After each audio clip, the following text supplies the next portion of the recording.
राजस्थान की राजनीति में जाट समाज के मुख्यमंत्री की आवाज उठाने वाले और मुकर होकर अपनी बात रखने वाले रामेश्वर डूडी को आज अंतिम विदाई दे दी गई। शनिवार को रामेश्वर डूडी की अंतिम विदाई में हजारों की संख्या में लोग पहुंचे। बीकानेर में अंतिम विदाई में पूर्व मुख्यमंत्री अशोक गहलोत से लेकर कांग्रेस के प्रदेशाध्यक्ष गोविंद सिंह डोटासरा, नागौर के सांसद हनुमान बेनीवाल सहित आसपास के क्षेत्रों के अनेक राजनेता व उनके कार्यकर्ता पहुंचे। रामेश्वर डूडी की पहचान एक ऐसे नेता के रूप में रही जो खुद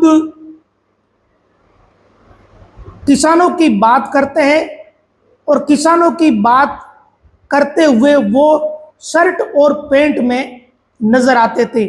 आमतौर पर किसानों की बात करने वाले नेता या तो सफेद कुर्ते पजामे में नजर आते हैं या फिर धोती कुर्ते में, लेकिन रामेश्वर डूडी कांग्रेस में एक ऐसे नेता रहे जिन्होंने पैंट व शर्ट पहनकर किसानों की बात की। रामेश्वर डूडी का एक किस्सा गोविंद सिंह डोटासरा ने शनिवार को ही डूडी की अंतिम विदाई के दौरान बताया।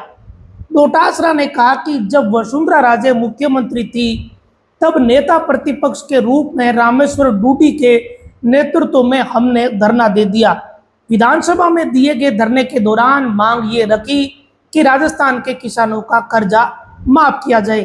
तब राजस्थान में कांग्रेस की कितनी बुरी स्थिति थी, कितने कम संख्या में विधायक थे, इसके बावजूद नेता प्रतिपक्ष रामेश्वर डूडी अड़ गए। डोटासरा ने आगे ये बताया कि वसुंधरा राजे को रामेश्वर डूडी से बात करनी पड़ी। तब डूडी ने ये मांग करी कि किसानों का कर्जा माफ किया जाए और वसुंधरा राजे ने आश्वासन दिया कि ठीक है, हम आपकी बात रखेंगे। लेकिन डूडी ने कहा कि आश्वासन से काम नहीं चलेगा, हमें रिजल्ट चाहिए।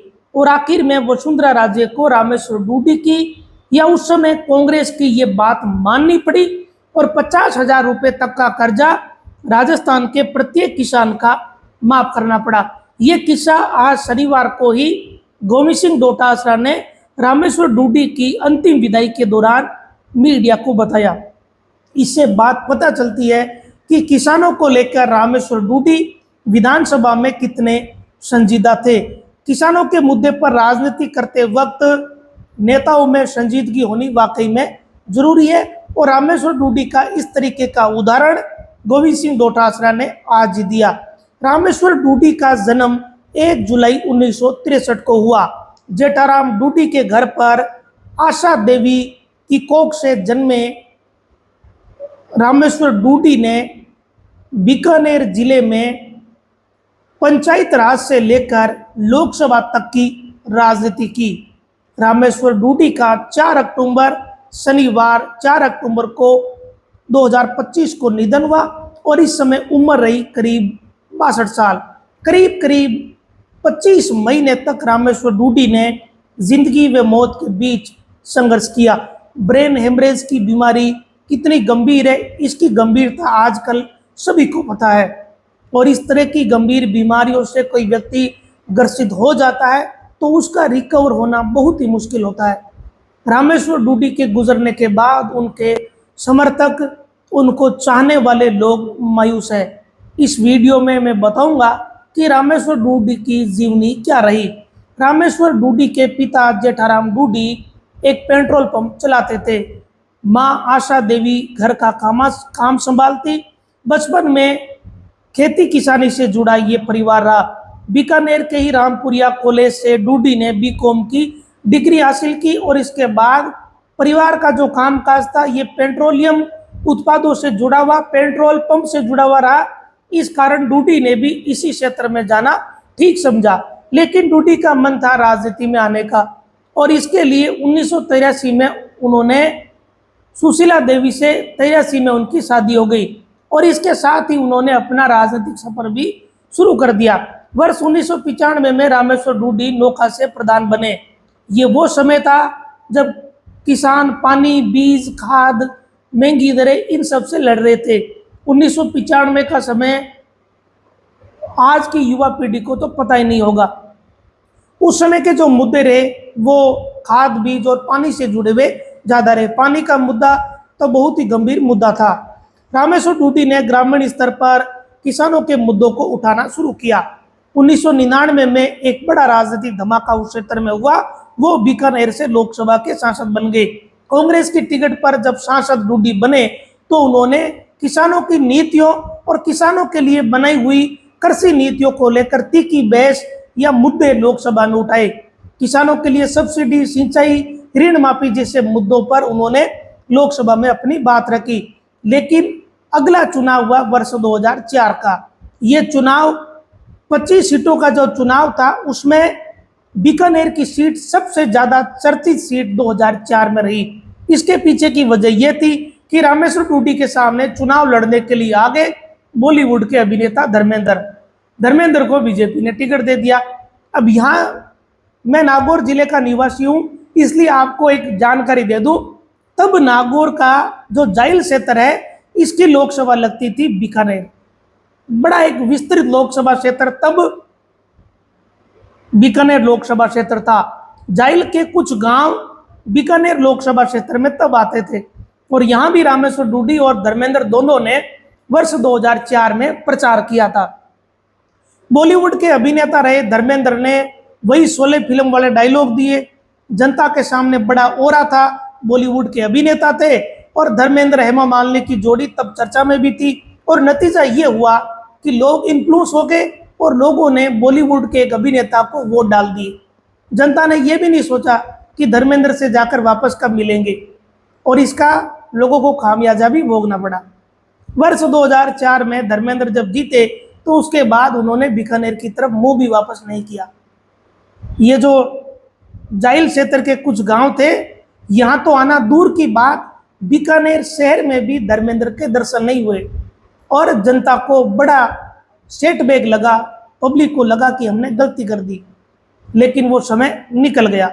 अब इसके बाद लोकसभा के चुनाव जब डूडी हारे तो वर्ष 2005 में पंचायत राज के चुनाव हुए तो डूडी जिला प्रमुख बन गए और पंचायत राज की जो कमान है वो अपने हाथ में आ गई। इसके बाद वर्ष 2013 में नौका विधानसभा का चुनाव हुआ और डूडी चुनाव जीत के विधानसभा में विपक्ष के नेता बन गए। लेकिन जब 18 का जो चुनाव आया तब स्थिति उलट गई। 2013 से लेकर 2018 तक राजस्थान में कांग्रेस की बड़ी बुरी स्थिति थी, क्योंकि उस चुनाव में 21 विधायक सहित कांग्रेस के बने थे और उसमें एक डूडी शामिल थे, उन्हें नेता प्रतिपक्ष बनाया। लेकिन कम विधायक होने के बावजूद सदन में, विधानसभा में बड़ी मुखरता से कांग्रेस ने आवाज उठाई। तब गोविंद सिंह डोटासरा, रामेश्वर डूडी ये विधानसभा में साथ थे, जो आज कांग्रेस के प्रदेश अध्यक्ष है। लेकिन 21 विधायकों ने या बहुत थोड़ी संख्या के विधायकों ने जब आवाज उठाई तो उसका नतीजा ये हुआ कि अगली बार कांग्रेस की सरकार बनी। लेकिन तब डूडी चुनाव हार गए। तब नौका से चुनाव जीते बिहारी लाल बिश्नोई बीजेपी की सीट से। और इसके बाद डूडी का राजनीतिक ग्राफ नीचे गिरा।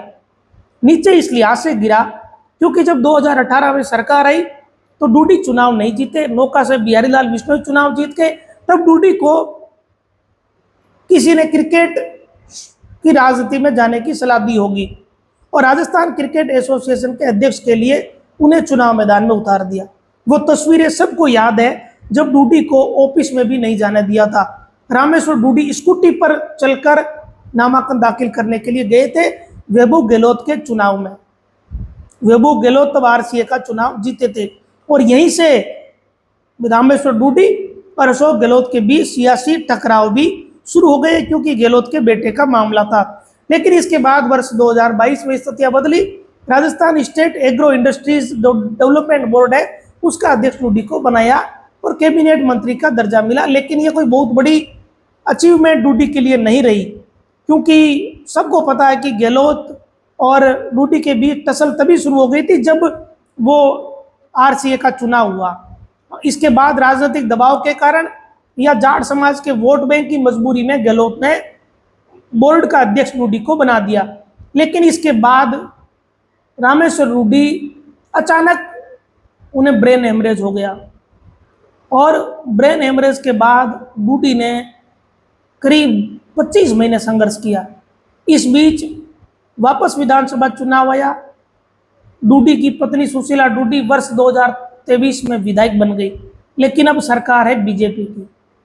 और बहुत सारे जो उनके समर्थक हैं, उन्होंने वो दिल्ली भी गए, अनेकों बार फोटो वीडियो उनका स्वास्थ्य से जुड़ा अपडेट भी सामने आया, लेकिन डूडी रिकवर नहीं हो सके।